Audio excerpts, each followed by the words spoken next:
Hey, it's Lynn Galadner, and this is the Make Meaning podcast. I'm founder of the Your People marketing and PR agency, and I lead the Make Meaning movement, a platform that helps purpose-driven visionaries and leaders do business with meaning. On this podcast, you'll hear stories of how people dare to take chances to live the life they want, with meaningful work and purposeful days. There are many ways to fill your life with meaning. Join us at makemeaning.org to learn more. Now, on to the show.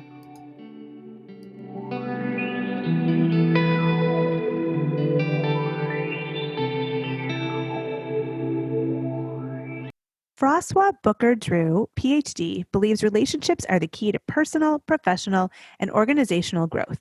Froswa has a background in leadership, also in nonprofit management, partnership development, training, and education.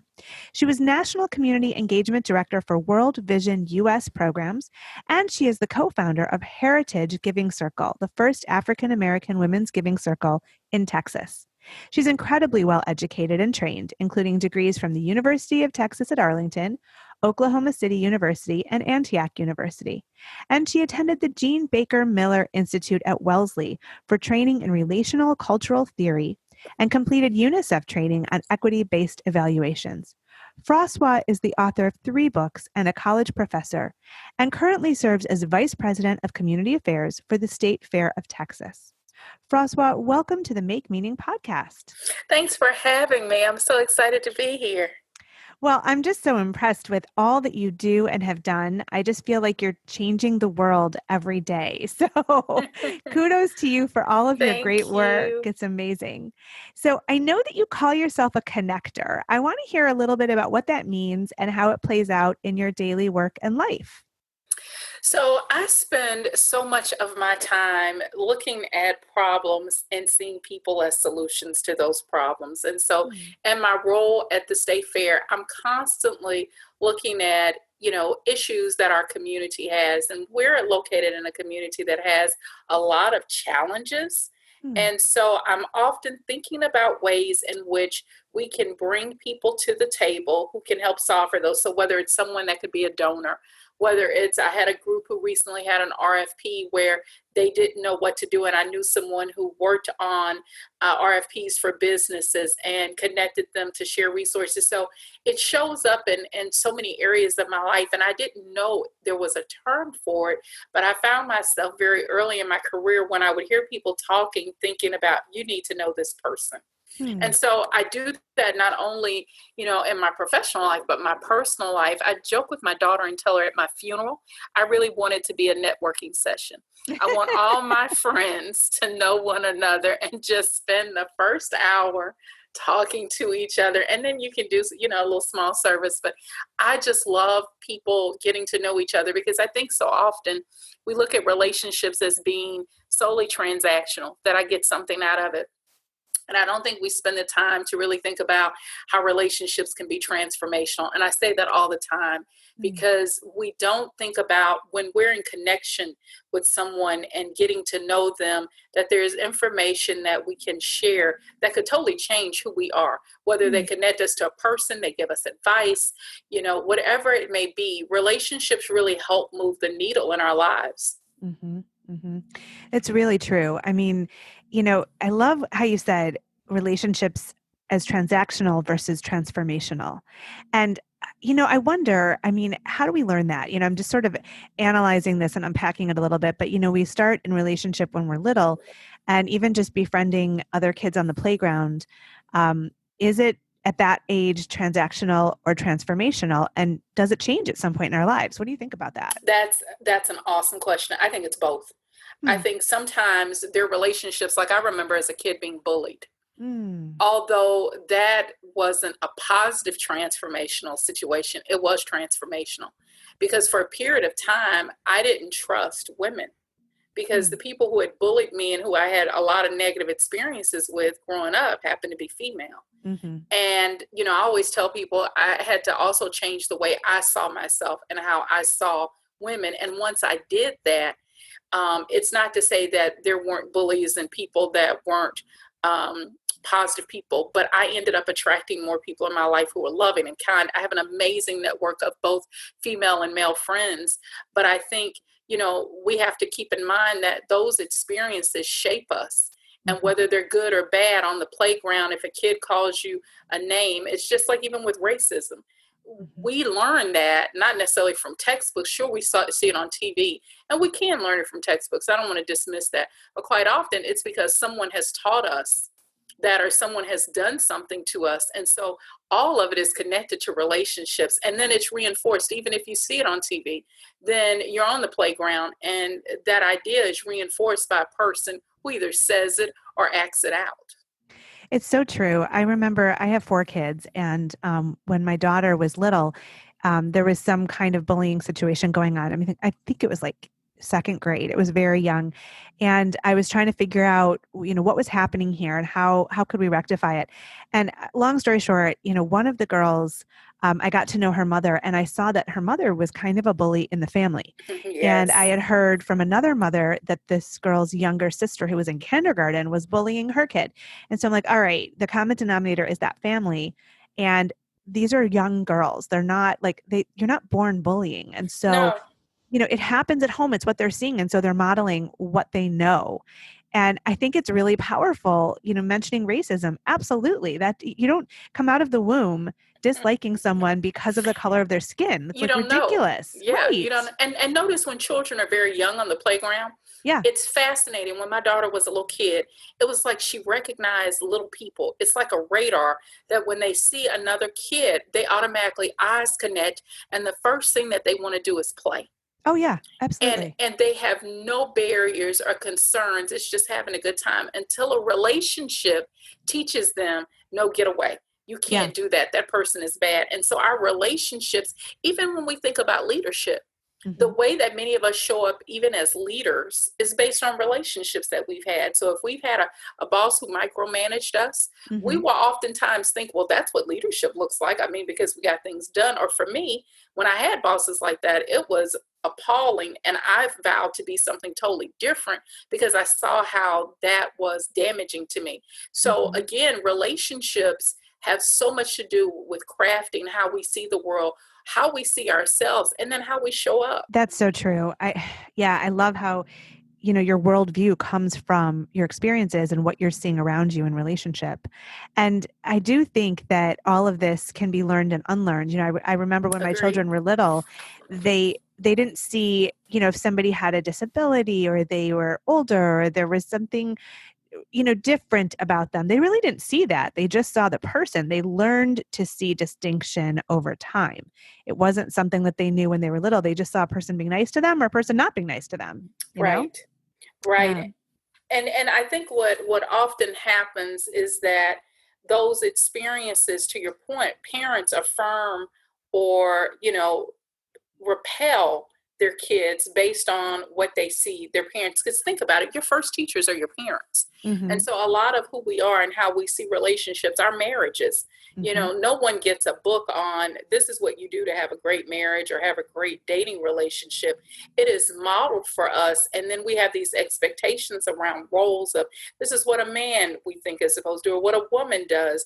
And it's Hmm. because those things have been modeled unless people are intentional to say, no, we're going to do something different, or we're going to allow you to see the world differently. And it goes back to even, for parents, what our networks look like, because that reinforces to our children, do we accept difference or not? And so if our networks tend to be homogeneous and they look just like us, then the message may be for a lot of kids, well, that's what it's supposed to be.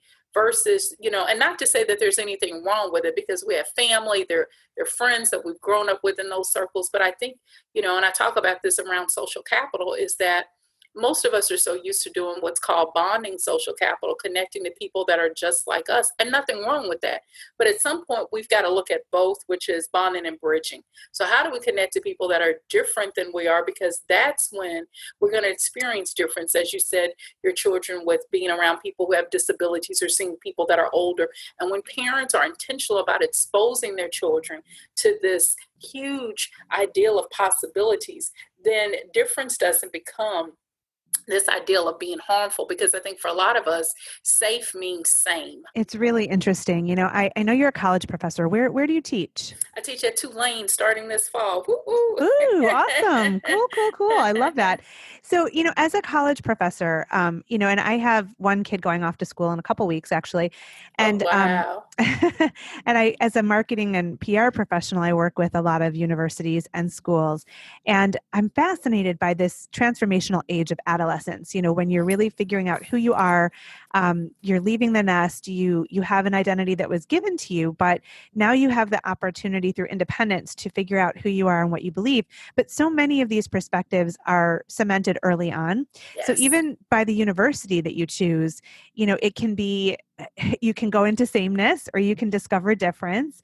And so I wonder, this question that I grapple with, I wonder what your thoughts are as a college professor. But, is college or university, is it about gaining education and skills so that you can build a career?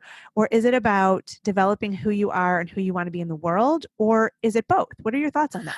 I'm a both and kind of girl. I tell my daughter, who is now a junior in college, I have told her since she was a little girl that I think as a society, we're always focused on this ideal of either or, and Hmm. not recognizing the both and that exist, and that multiple realities can exist at the same time.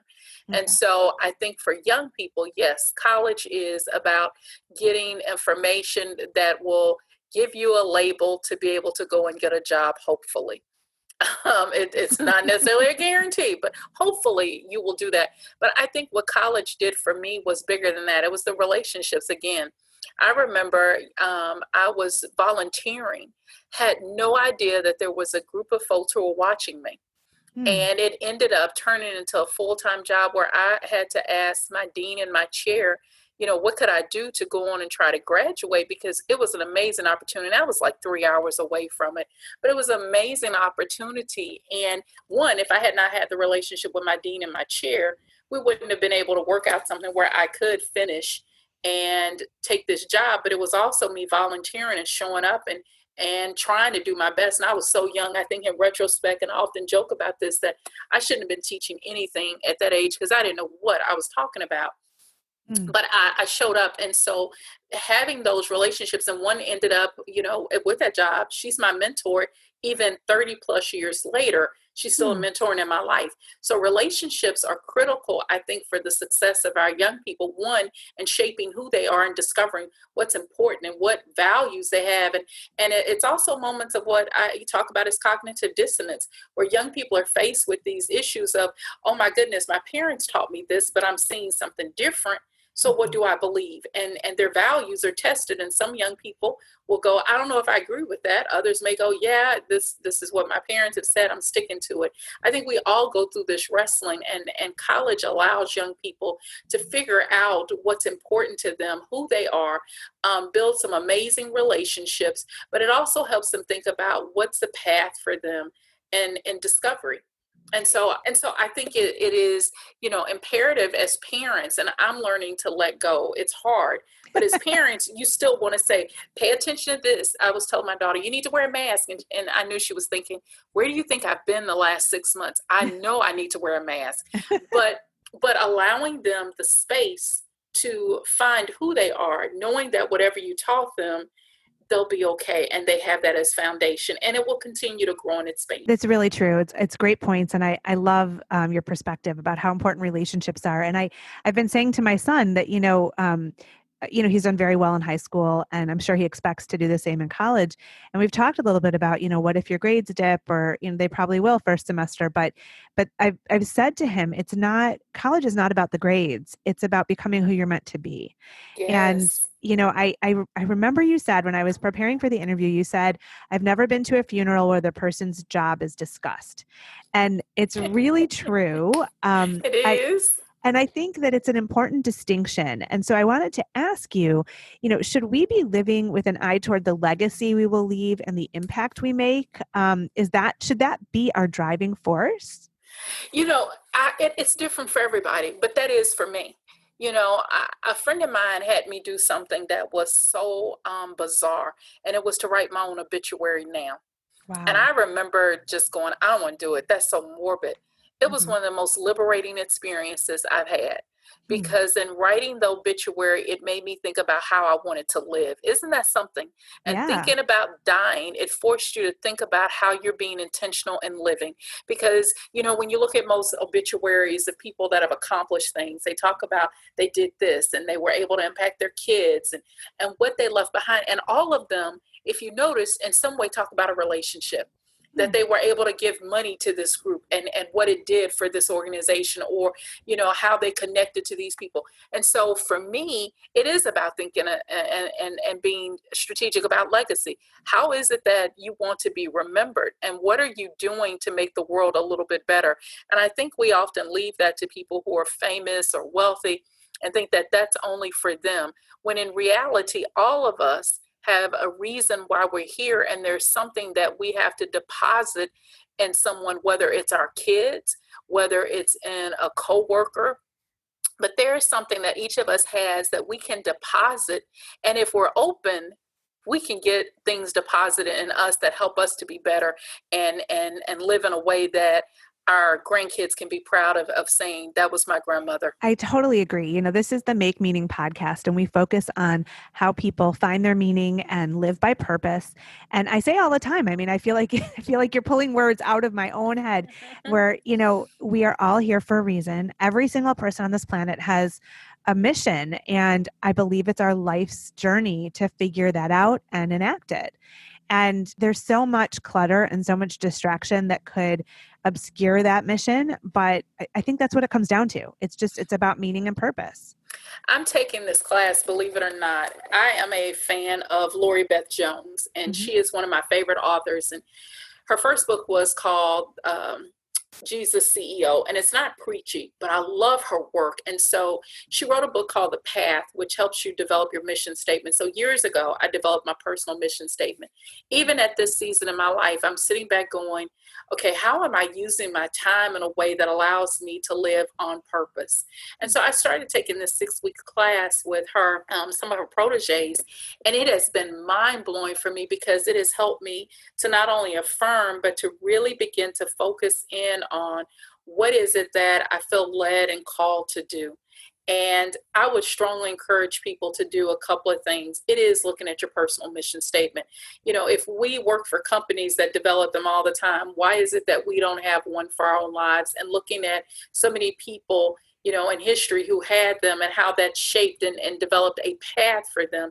I think we need to do that. But the second thing that it made me think about, because you talked about your tribe, who is it that you are, called to work with, thinking about not only that piece, but who are the people that you're in community with, and how are they pouring into your lives and supporting you? And from there, who becomes your personal board of directors? So Hmm. who are the folks that are, checking you, and not the amen corner, who anything you do, if you walked in and pull down your pants on the floor and they go, hey man, that's just a beautiful bottom.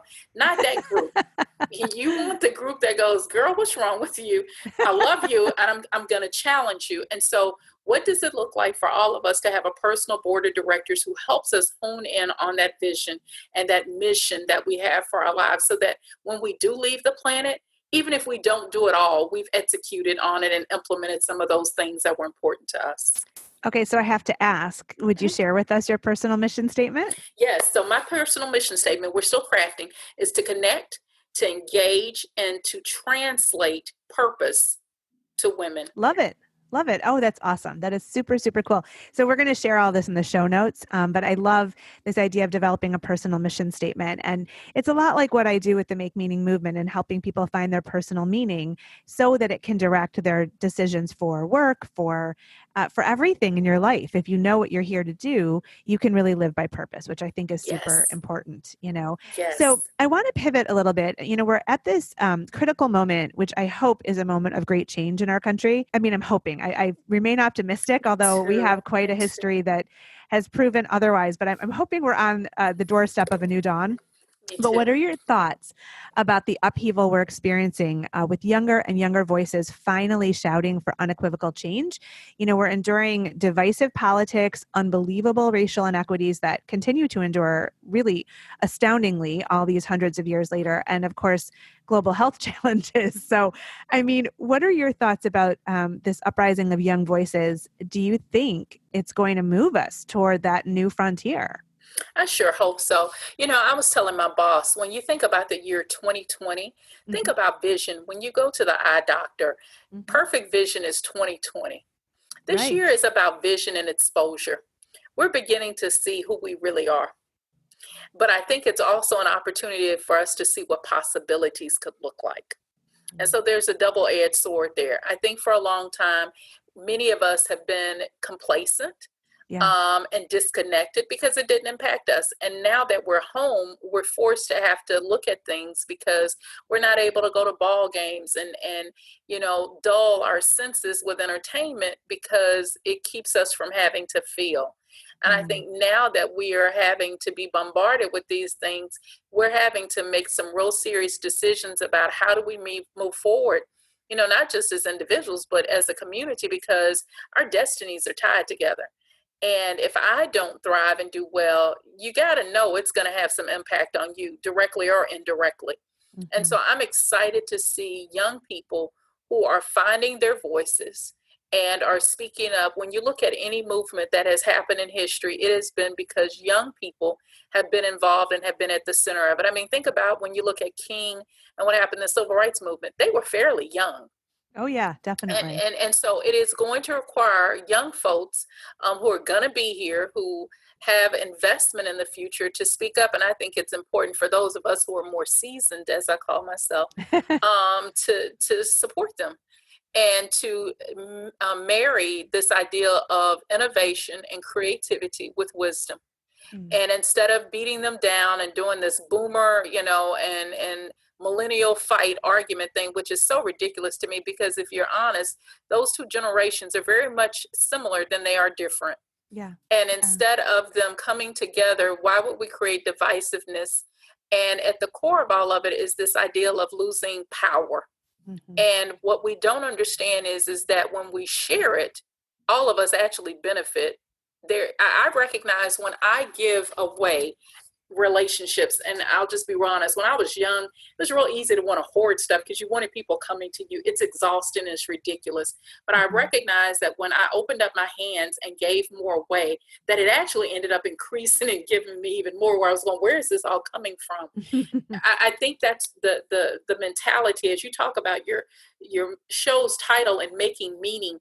I think we Mhm. really have to begin to start making meaning of what does power look like, and Mm. why are we so afraid of this idea of losing it, when where did we get it from to begin with? So I think we've got to start really analyzing these ideas that we've been passed down that aren't necessarily true or accurate, but we're holding on to something that no longer works for us. Yeah.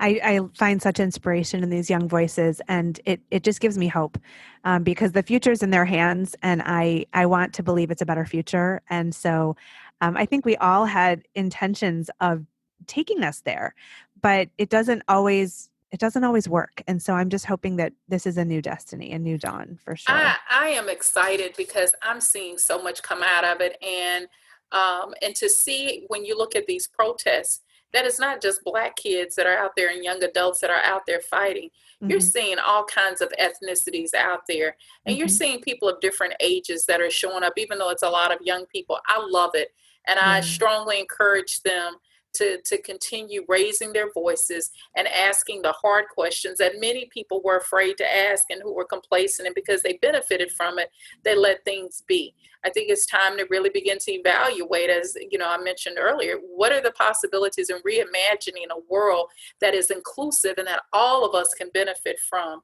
Hmm. and not see it as, if I lose, you win. It's a Hmm. very warped way of looking at things. Why can't we all benefit? Yeah. And why does it have to be a competition? We can all win. Yes. 100%. Yes. 100%. So I'd like to talk a little bit about Solstice Consultancy. I know this is Yes. your consulting agency on top of everything that you're doing. Yes. And you do public relations like I do, fundraising and other things. So tell me a little bit about your company and your vision for your work. So I have scaled back quite a bit, and I have two national clients that I work with that I'll provide some trainings to, Hmm. and helping them really think about where they want to go in terms of either the organizations that they support um, around the country, and just helping them think about how do they engage and what does that strategy look like, whether it's around strategic planning for some. For others, it's really the direction of their board. So Hmm. I've scaled back quite a bit on that because my daytime job and writing has consumed more of my time. And so I've been extremely selective about taking on clients. The writing piece has come up more. And it's been interesting that even for me, paying attention to these seasons and cycles in my life, Hmm. because there was a time when the writing was something that I wasn't focused on as much, but I was more intentional about building clients and trying to keep the business going. My Hmm. full time takes up, and I love that I serve as vice president of State Fair of Texas over community affairs. Hmm. And that job has just been amazing because I was able to walk in 2016 and there was no department and actually build the work that we do, our philanthropic focus, our signature programs, the number of organizations that we now connect to. Last year, we funded about 67 organizations, a little under $500,000. So Amazing. yeah, so just doing that has really limited some of Solstice. So you'll see more of the writing piece and the books and the newsletter that I've been doing, and now a podcast just for women, Hmm. and weaving their stories together. That's been more of the focus now than the actual building the client base. But I know one day my job will not want to hear that. One day I'm sure that will come back. Awesome. Awesome. And what will you be teaching at Tulane this year? Oh my goodness, it's a master's level course that is on organizational leadership, governance, and sustainability. It is Mm. a class that I wish I had. Oh. I have friends who are now like, can I audit it? Because I'm so excited about the content and teaching students about asset mapping in every community. I don't care how poor it is. There are assets that exist, and how do you identify, those assets? Or thinking about, this idea of a community cultural wealth that another brilliant scholar came up.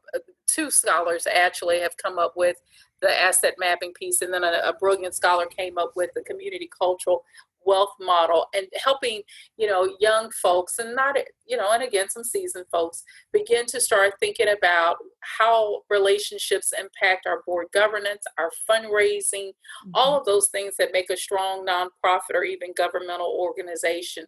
Hmm. That's what I'll be teaching. I won't go through all the modules because I don't want to Hmm. give it all away, but it is really developing these kind of scholar practitioners to see their work in a different way as they engage in communities.